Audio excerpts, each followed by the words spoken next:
ശ്രീകൃഷ്ണന്റെ ജ്യേഷ്ഠ സഹോദരനായ ബലരാമ ഭഗവാന്റെ അനുഗ്രഹം തേടാം. ഇന്ന് ഭക്തർ നിർബന്ധമായും ചെയ്യേണ്ട കാര്യങ്ങൾ നിങ്ങൾക്കറിയാമോ? ഹരേ കൃഷ്ണ, ഞാൻ രമ. ഇന്ന് അതിപാവനമായ ശ്രീ ബലരാമ ജയന്തി ദിനമാണ്.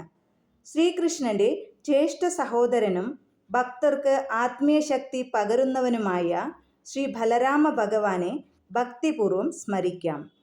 ഈ പുണ്യദിനത്തിൽ ഭക്തർക്ക് ചെയ്യാവുന്ന പ്രധാനപ്പെട്ട കാര്യങ്ങൾ എന്തൊക്കെയാണെന്ന് നോക്കാം. ഹരേ കൃഷ്ണ മഹാമന്ത്രം ജപിക്കുക, ശ്രീ ബലരാമ പ്രണാമ മന്ത്രം ചൊല്ലുക, ബലരാമന്റെ ദിവ്യലീലകൾ കേൾക്കുക, ക്ഷേത്ര ദർശനം നടത്തുക, ആത്മീയ ശക്തിക്കും കൃഷ്ണഭക്തിക്കും വേണ്ടി പ്രാർത്ഥിക്കുക. ശ്രീ ബലരാമ പ്രണാമ മന്ത്രം: നമസ്തേ ഹലഗ്രാഭ, നമസ്തേ മുസലായുധ, നമസ്തേ രേവതീകാന്ത, നമസ്തേ ഭക്തവത്സല, നമസ്തേ ബലിനാം ശ്രേഷ്ഠ, നമസ്തേ ധരണീധര, പ്രലംബാരേ നമസ്തേസ്തു, ഏഹി മാം കൃഷ്ണ പൂർവജ. അർത്ഥം: ഹേ ശ്രീ ബലരാമ പ്രഭോ, എൻ്റെ ആത്മീയ ജീവിതത്തിൽ ശക്തി നൽകണമേ.